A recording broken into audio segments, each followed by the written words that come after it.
tem um trecho que eu sempre carrego comigo. Lembre da minha ordem, seja forte e corajosa. Não fique desanimado, não tenha medo, porque eu, o Senhor, seu Deus, estarei com você em qualquer lugar para onde você for.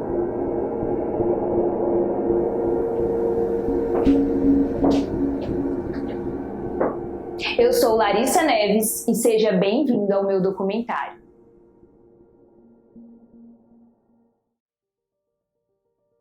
Eu não vim de uma família rica, então a minha oportunidade será um concurso público, na qual eu tenho ali um lado financeiro mais estável, eu tenho uma oportunidade de ter um emprego ali talvez para o resto da minha vida. Então essa era a minha ideia de estudar para concurso público.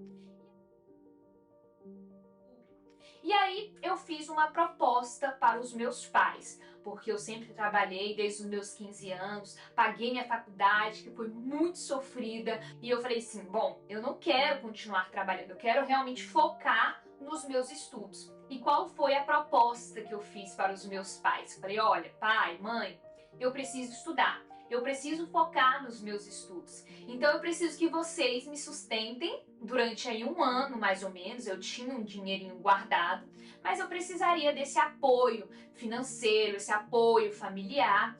E aí meus pais, ok, a gente te sustenta durante esse um ano aí que você se dedica ao estudo. Eu ia para a biblioteca, mais ou menos umas 8 horas da manhã, quando minha mãe ia para o trabalho, eu ia com ela me deixava lá na biblioteca da minha antiga faculdade, na qual eu me formei. Eu ia mais ou menos 8 horas da manhã e voltava umas 6 horas da tarde, quando minha mãe saía do trabalho, passava lá e me buscava. E eu lembro exatamente dessa cena. Eu entrava assim na biblioteca, um frio. E aí eu falei, vou começar aqui a estudar. E aí eu pegava aqueles livros lá da biblioteca antigo e eu só estudava aquilo que eu gostava, né? Ou seja, penal e processo penal. Então eu sentava ali, eu lembro exatamente dessa cena.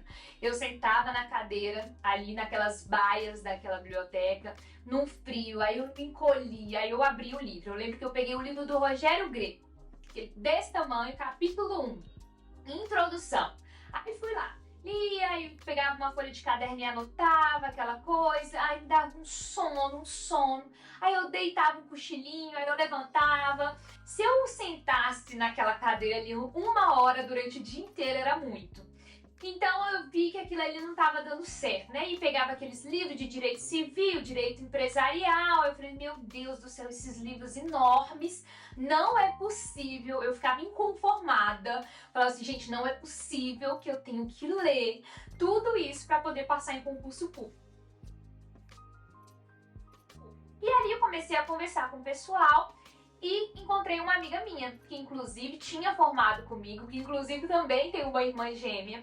E aí ela falou assim, Larissa, eu tenho um material aqui de estudo, material para concurso público, né? Tem vários PDFs, várias apostilas, várias videoaulas, aquela coisa bem típica de concurseiro, né? Vários materiais, várias videoaulas de diversos assuntos. E eu falei, eu quero, porque concurseiro gosta disso, é de acumular coisa, né? Eu falei, eu quero.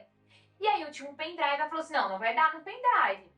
Você precisa comprar um HD externo. Eu falei, meu Deus, lá vai eu pedir dinheiro pros meus pais. E aí pedi para poder comprar esse HD externo para eu ter esse meu material. Comprei, eu lembro direitinho, era R$200 esse HD externo. Comprei o HD externo e ali ela me transferiu todos os materiais que ela tinha. E foi exatamente nesse momento que eu decidi estudar para delegado de polícia. Mas eu nunca tinha pisado o pé em uma delegacia de polícia. Eu não tinha noção, muito menos em um sistema penitenciário. Eu decidi estudar para delegado de polícia, porque naqueles materiais que ela havia me passado, tinha um cursinho voltado para delegado de polícia.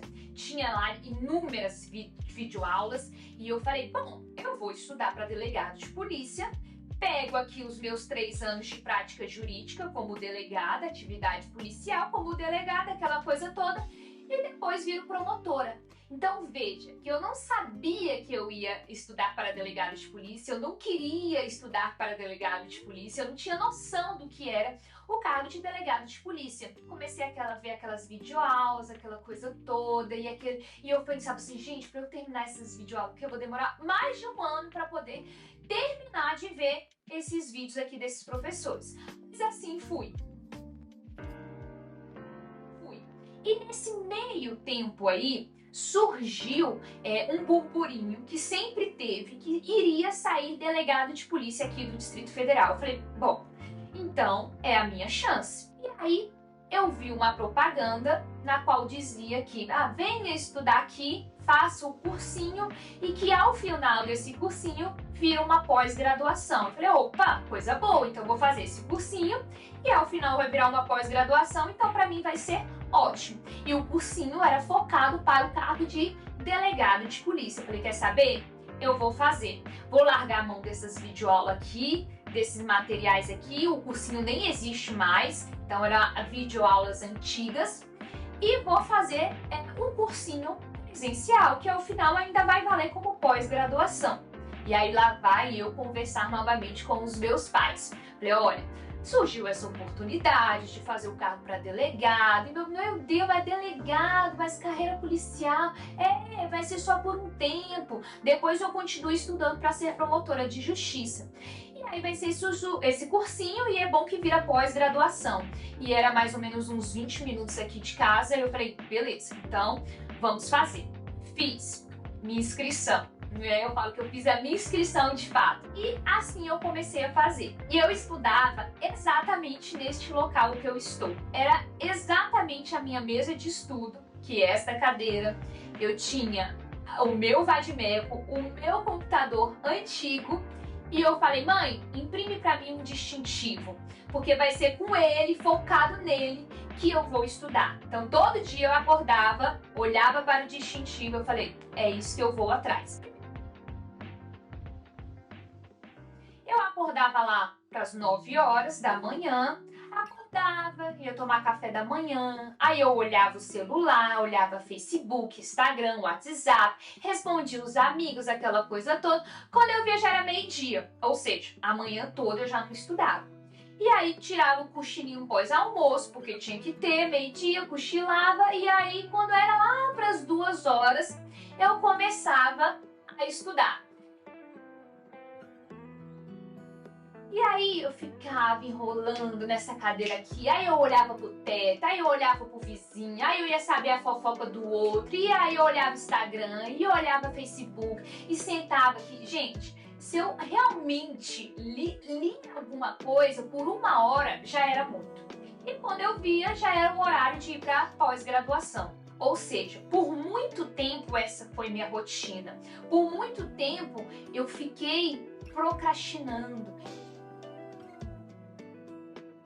Quando eu sentava aqui para estudar, eu sei que isso acontece com você também, porque acontecia comigo e com a grande maioria dos concurseiros. Gente, vinha um sono que eu tinha acabado de acordar, não sabia de onde que vinha aquele sono absurdo. Era só ler alguma coisa que vinha o sono. Aí eu tirava um cochilinho e como eu estudava em casa, a cama me chamava e aí dava um sono. Eu não sabia por onde começar, eu não sabia por onde focar, eu não sabia o que estudar, como estudar. Eu simplesmente sentava aqui e estudava aquilo que era bom pra mim, aquilo que eu gostava, que era só penal, processo penal, às vezes constitucional, às vezes administrativo. E foi assim por 6 meses. 6 meses eu estudei, estudei não, né? Eu não estudava, eu enrolava, eu ficava procrastinando. E os meus pais perguntavam como que era o estudo, eu, não, tá indo. E eu saía todo final de semana. Dava quinta-feira, tava eu saindo, curtindo com os amigos, eu não queria saber. Aquilo ali me dava um ânimo a mais, aquilo ali era algo, né, proativo, algo dinâmico. Que você lê a doutrina e vai lendo. Me dava um sono que eu falei, gente, não tem condições. E videoaula pior ainda, me dava um sono ainda que eu falava assim, gente, eu não tô entendendo nada que esse professor tá falando. Parece que tava assim, pra NASA, né? Tá dando aula pra NASA. Eu falei, não tem condições.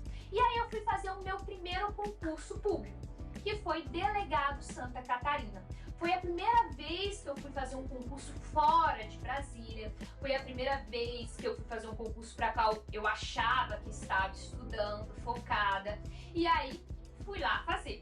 Eu fui fazer me achando, né? Eu sempre falo, fui lá assim, me achando. Eu falei, já estava escolhendo um lugar para morar. Fui lá fazer Delegado Santa Catarina. Eu lembro que eu cheguei assim, um hotel lotado.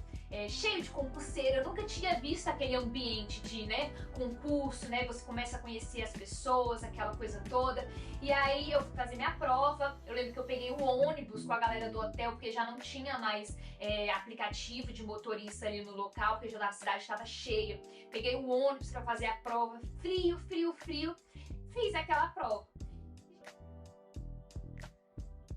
E, gente, eu fazia aquela prova e falei assim, gente, será que é mesmo prova de delegado? Eu nunca vi esse negócio aqui, será que é prova pra NASA, sei lá, enfim. Eu falei, gente, onde é que eu tô, né? Que prova é essa?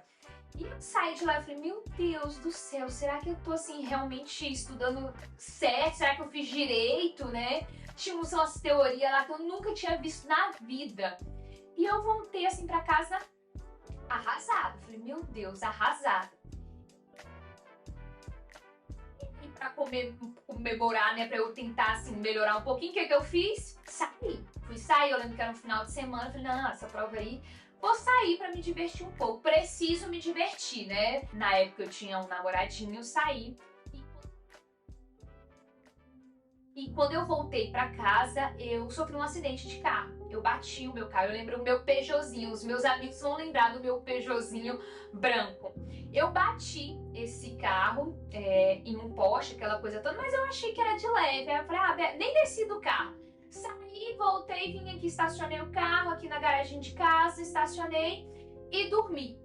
E aí eu acordo com a minha mãe abrindo a porta do quarto assim, Clarissa, você acabou com o carro. E aí eu fingi a louca, né? Eu falei, não, mas não lembro, não vi. E aí, assim, quando eu olhei o carro, a frente dele já não existia mais o meu Peugeotzinho, não tinha mais. E eu falei, meu Deus, né? A repensar na vida e falei assim, vou eliminar tudo que está me atrapalhando. A primeira coisa que eu eliminei na minha vida que estava me atrapalhando era o namorado. Eu falei assim, não vai dar certo. Eu não tinha perspectiva de vida, de futuro com ele. Ele não me apoiava. Pelo contrário, ele desmerecia, né, os meus estudos. E aí terminei. Eu falo hoje tranquilamente, mas na época eu sofri um pouquinho, mas sofri. E esse foi o primeiro ponto que eu eliminei. Todos os pontos foram decisivos para minha vida. O segundo ponto que foi decisivo foi as saídas e o uso do celular. Eu falei assim, não dá. Eu era extremamente viciada. Eu falo que realmente eu era muito viciada em aplicativo de Instagram, Facebook, WhatsApp. Eu falei, não, eu preciso eliminar isso. E assim eu fiz. Eu vou apagar tudo. Apaguei Facebook, apaguei Instagram. E na época, quando você apagava o Instagram, apagava o Facebook, apagava mesmo. Não tinha a possibilidade de você voltar, né? Como hoje tem, desativar temporariamente. Não, era apagar. E eu tinha um apego àquilo tão grande. Eu falei, não, vou apagar. E eu lembro assim, eu sentei aqui, eu falei, vou apagar de uma vez. Aí, apaguei. Eu falei, meu Deus, agora é sério. Apaguei Instagram, Facebook, pronto. WhatsApp, eu saí de todos os grupos, né? Saí daqueles grupos, aquela coisa toda. E minha mãe trabalhava de segunda a sexta, eu ficava aqui em casa. Eu falei assim, mãe, leva o meu celular para o seu trabalho. E quando for na sexta-feira, você traz ele de volta. Então, segunda-feira, ela levava o meu celular. E na sexta, ela trazia. Ou seja, eu fiquei bem radical mesmo. Eu era bem radical. E eu tinha um apego àquilo tão grande. Eu falei, não, vou apagar. E eu lembro assim, eu sentei aqui, eu falei, vou apagar de uma vez. Aí, apaguei. Eu falei, meu Deus, agora é sério. Apaguei Instagram, Facebook, pronto. WhatsApp, eu saí de todos os grupos, né? Saí daqueles grupos, aquela coisa toda. E o que eu fiz para poder eliminar esse vício? Minha mãe trabalhava de segunda a sexta, eu ficava aqui em casa, eu falei assim, mãe, leva o meu celular para o seu trabalho. E quando for na sexta-feira, você traz ele de volta. Então, segunda-feira, ela levava o meu celular e na sexta ela trazia. Ou seja, eu fiquei bem radical mesmo. Eu era bem radical. Nas primeiras semanas eu já tava desistindo, já ficava tremendo. Falei, não, mãe, pode trazer meu celular de volta. Ela, não, aguenta. E aí eu aguentei. E aí foi. E assim foi. Então eu fiquei sem celular, ficava a semana inteira sem celular.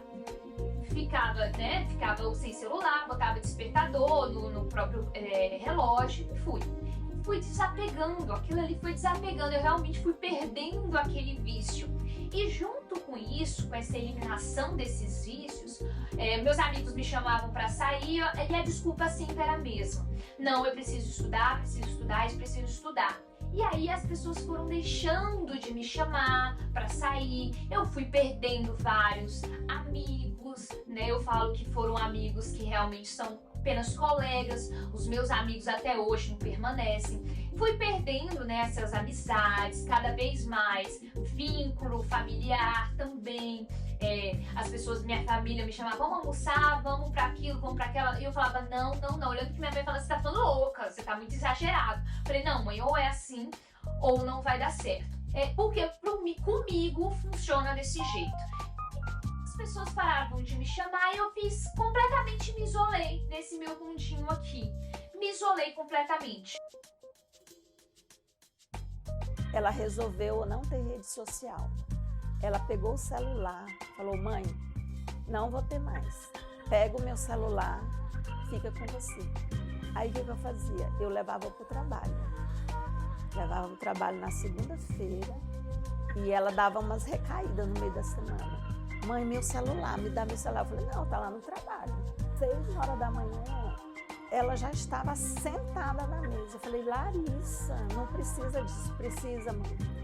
E teve uma fase, assim, já pro final, que ela, 5 horas da manhã, ela já estava sentada. Eu falei, meu Deus, minha filha tá ficando louca. 5 horas da manhã, então, assim, 5 horas da manhã, se ela já está sentada estudando, que hora que ela acordou? Porque ela tomava banho, ela lavava a cabeça, ela já tomava café e já estava lá toda sentada. E tinha também, que eu achava muito interessante, os 20 minutos de descanso. Aí ela deitava, colocava o edredom e o despertador. Aí deitava e daqui a pouco, eu falei, Larissa, você acabou de deitar. Não, é só 20 minutos, mãe. Aí eu falei, meu Deus, nem deitou, já tem que levantar. Determinada até na hora de descansar. Eu peguei aquela prova de delegado Santa Catarina e analisei questão por questão. Por que eu não passei? Por que fulaninho passou e eu não passei? Ele estudou comigo, é a mesma coisa que eu mesmo ensino, por que ele passou e eu não passei? E eu fui olhar aquela prova, ponto por ponto, e fui olhando, bom, isso aqui, copiado e colado da lei, jogava no Google, eu falei, ó, isso aqui é a lei. Jogava no Google, isso aqui é um julgado. Jurisprudência. Aí eu fui aprender o que era jurisprudência. Sim, eu terminei a faculdade de Direito sem saber o que era jurisprudência, informativo. Se algum professor da faculdade falou isso durante a faculdade, eu não me lembro. Então as pessoas ficam até assim, como você não sabia? Formou em Direito, não sabe o que era informativo, jurisprudência? Não, eu não sabia. Fui saber quando eu fui olhar no Google, pesquisar, eu falei, e fui saber a importância disso, porque eu vi o tanto de informativo que caiu naquela prova de delegado Santa Catarina. E tudo isso continuava na pós-graduação. Analisei, eu falei, bom, então eu tenho que mudar alguns pontos. Quando eu olhei aquela prova, né, aquela ressaca, fui eliminando tudo, e aí eu fui à noite para o cursinho, que era pós-graduação. E entrou uma professora de Direito Tributário. Eu nunca gostei de Direito Tributário. E eu falei, nossa, essa professora aí de Direito Tributário ainda, tal. E aí ela chegou alegre, saltitante. Anima, né? Você tá estudando à noite, você fica até um pouco animada. E ela falou assim, primeiro dia de aula dela, gente, vocês que são concurseiro aí, que estão estudando, aquela coisa toda, como que um nadador ganha uma natação? Nadando. Como um corredor ganha uma corrida? Correndo. E como que vocês acham que o concurseiro passa em um concurso público? sendo questão. Falei, gente do céu. Então, e foi a partir dali, realmente, de fato, que tudo mudou na minha vida. Eu era louca das questões, eu sou a louca das questões. Eu falo para os meus alunos que eu estudei por questões. Então, questão é tudo.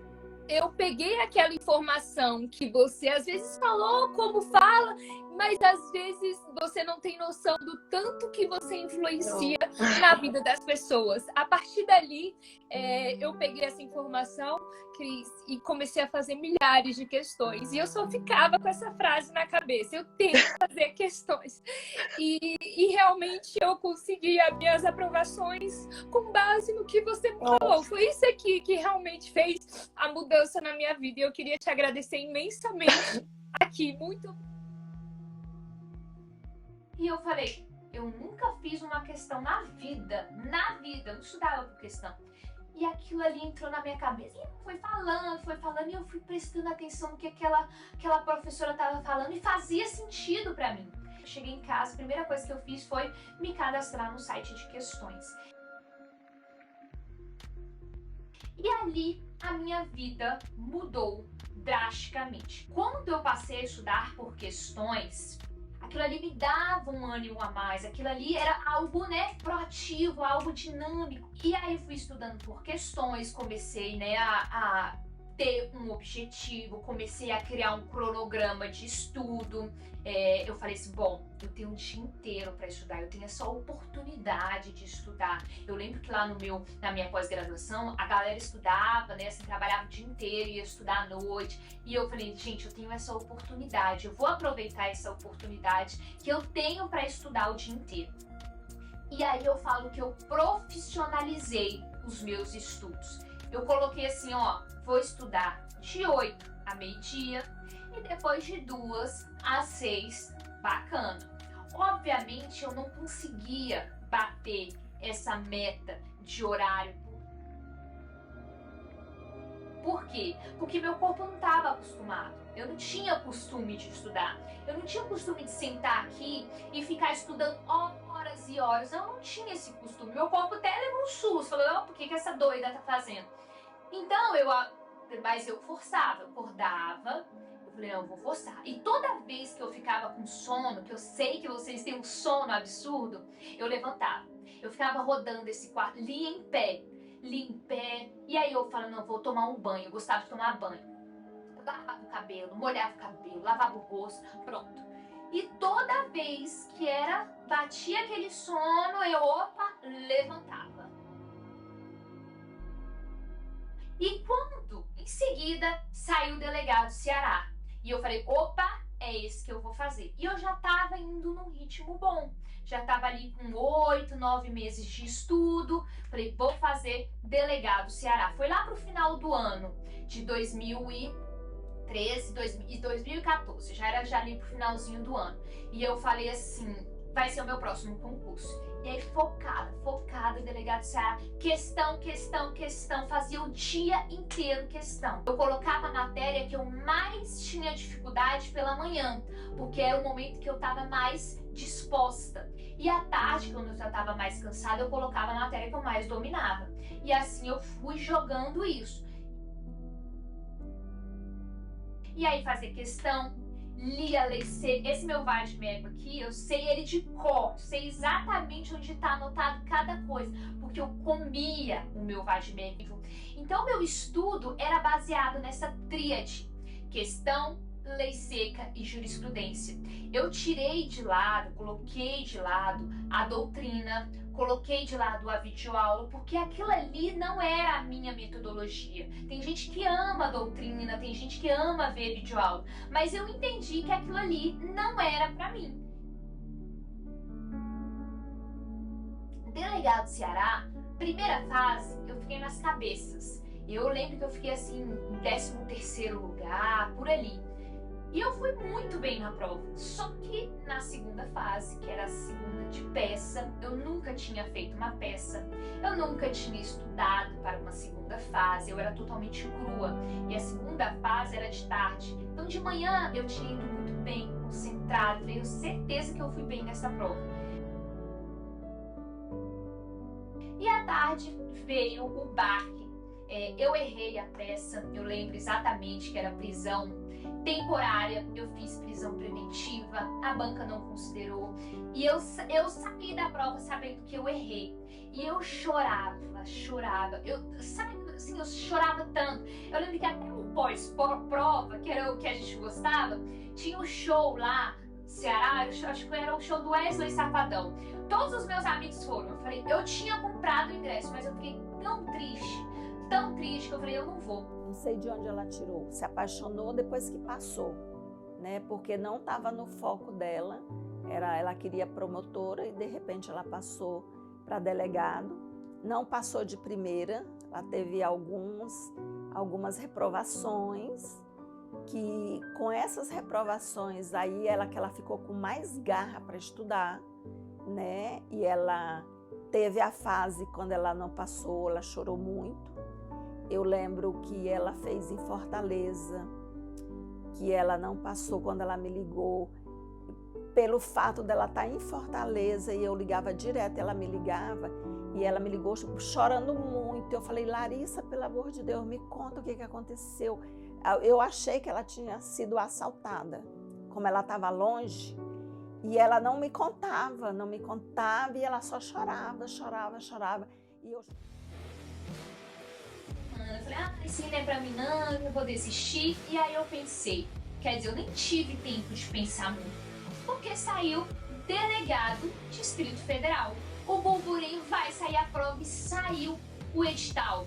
Saiu exatamente no dia 31 de dezembro. Eu estava aqui comemorando o Réveillon aqui em casa e saiu o edital. Eu falei, meu Deus, não posso nem comemorar o meu Réveillon, né, direito. Então eu não tive nem tempo de sofrer muito tempo por essa prova, por essa reprovação de delegado do Ceará. E aí saiu o edital e eu falei, agora